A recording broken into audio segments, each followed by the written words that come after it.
Hai sahabat Agropedia, sebelum masuk ke inti video kita hari ini, jangan lupa like, subscribe, dan aktifkan tombol loncengnya ya. Ayo sama-sama kita bangun channel ini supaya memberikan manfaat dan inspirasi kepada semua orang. Panduan lengkap cara budidaya jangkrik bagi pemula.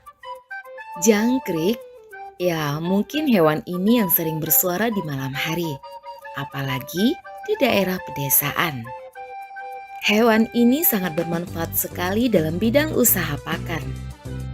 Karena banyak hewan-hewan yang makanan jangkrik, seperti burung, ikan arwana, dan yang lainnya.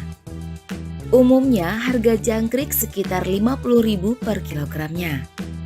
Nah, bayangkan saja kalau Anda mampu memproduksi 100 kg jangkrik per bulannya.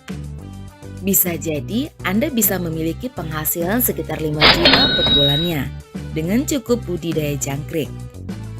Lumayan bukan? Apalagi budidaya jangkrik ini sangat mudah dilakukan sekalipun Anda orang awam. Berikut ini adalah beberapa cara budidaya jangkrik yang benar dan mudah dilakukan. 1. Tempat yang cocok untuk kandang jangkrik. Anda perlu menempatkan kandang jangkrik ini dengan tepat dan cocok. Jangan sampai Anda salah tempat yang menyebabkan Anda malah gagal panen dalam budidaya jangkrik. Berikut ini adalah beberapa tempat yang cocok untuk budidaya jangkrik. Tempat yang tenang. Usahakan kandang jangkrik lokasinya sangat tenang, teduh, juga mendapatkan sirkulasi udara yang baik. Hal ini dapat membuat jangkrik-jangkrik Anda dapat tumbuh dan berkembang dengan baik. Berikutnya, jauh dari sinar matahari secara langsung. Karena sinar matahari yang berlebihan yang mengenai jangkrik-jangkrik Anda dapat menyebabkan mereka merasa kepanasan dan stres. Selanjutnya, bebas dari predator. Usahakan kandang jangkrik jauh dari predator, seperti hewan-hewan buas yang dapat menyebabkan jangkrik-jangkrik Anda habis karena dimakan. Berikut, jauh dari kandang ayam. Usahakan kandang jangkrik jauh dari kandang ayam. Kedua, persiapan kandang.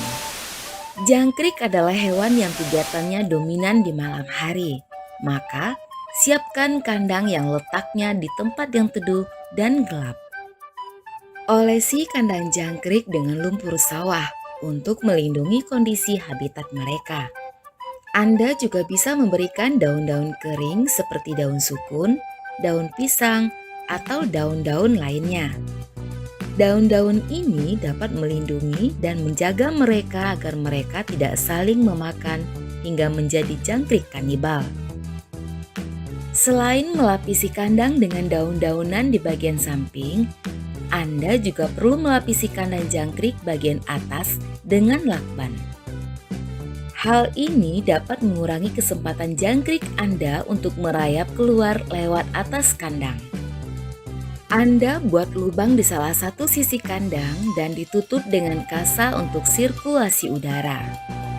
Hal ini dilakukan untuk menjaga kelembaban kandang jangkrik Anda. Selain itu, dapat memberikan udara yang cukup untuk jangkrik-jangkrik Anda. Untuk ukuran kandang jangkrik tidak ada patokannya. Yang terpenting sesuai dengan jumlah populasi jangkrik dalam kandang yang Anda buat. Namun, pada umumnya kandang jangkrik berbentuk persegi dengan ketinggian 50 cm, lebar 100 cm, dan panjang 200 cm. Kandang jangkrik dapat dibuat dengan menggunakan kayu dengan rangka kaso. Anda juga dapat mengirit modal menggunakan triplek. Letakkan mangkuk yang berisi air ke 4 kaki kandang. Hal ini dapat mencegah adanya gangguan binatang kecil seperti semut, cicak, tikus, atau serangga lainnya. Selain air, Anda juga bisa menggunakan vaselin atau minyak tanah yang diolesi ke setiap kaki penyangga. Ketiga, bibit dan induk jangkrik.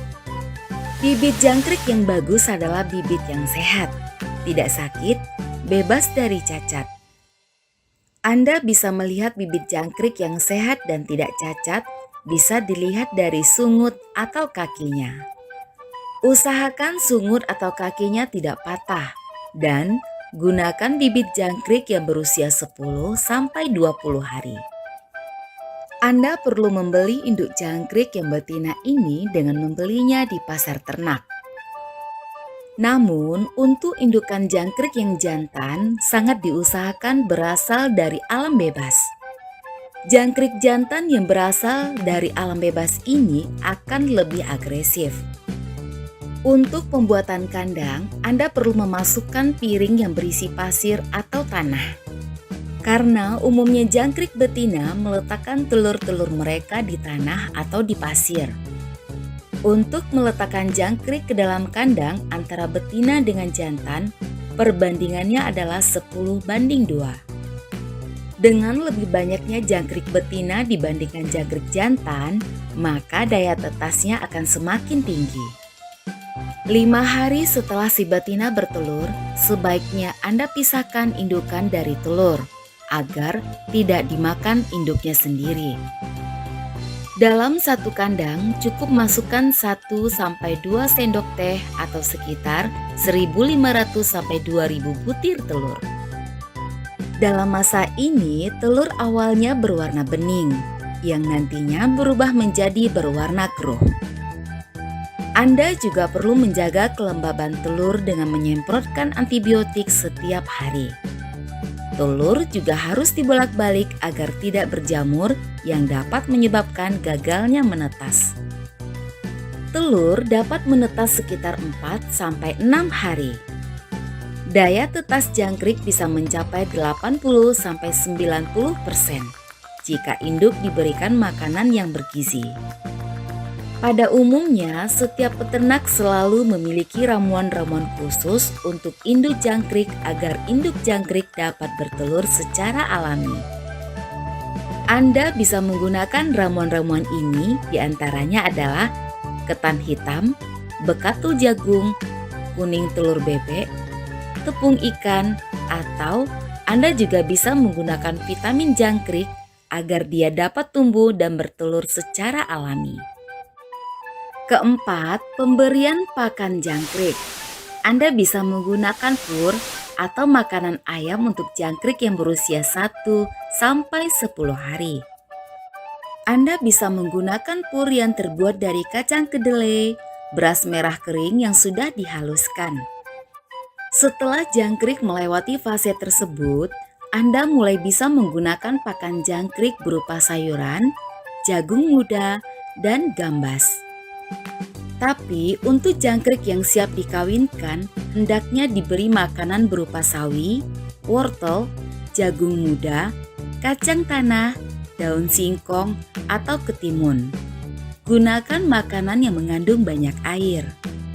Dalam merawat jangkrik, jangkrik yang sudah dikeluarkan dari kotak penetasan berusia 10 hari harus benar-benar diperhatikan makanannya. Karena pada masa usia tersebut, jangkrik dapat tumbuh dengan pesatnya. Kalau makanannya kurang, maka dapat mengakibatkan anakan jangkrik menjadi kanibal dengan memakan anakan jangkrik yang lemah. Kelima, panen jangkrik. Sebenarnya budidaya jangkrik ketika panen kita dapat memperoleh 2 keuntungan, yaitu telur yang dapat dijual ke peternak jangkrik yang lainnya, dan jangkrik dewasa yang dijadikan pakan burung atau ikan. Kini saatnya Anda memanen dengan modal seminim mungkin untuk mendapatkan keuntungan sebesar mungkin dari budidaya jangkrik. Anda tidak perlu khawatir jika Anda pemula, karena cara budidaya jangkrik di atas sangatlah mudah diterapkan oleh siapapun. Itulah cara budidaya jangkrik yang bisa Anda gunakan sebagai referensi Anda dalam budidaya jangkrik. Selamat mencoba dan silakan berekreasi jika punya cara lain yang lebih inovatif. Jangan lupa untuk like dan subscribe agar kamu tidak ketinggalan informasi menarik lainnya di channel Agropedia. Terima kasih, semoga bermanfaat.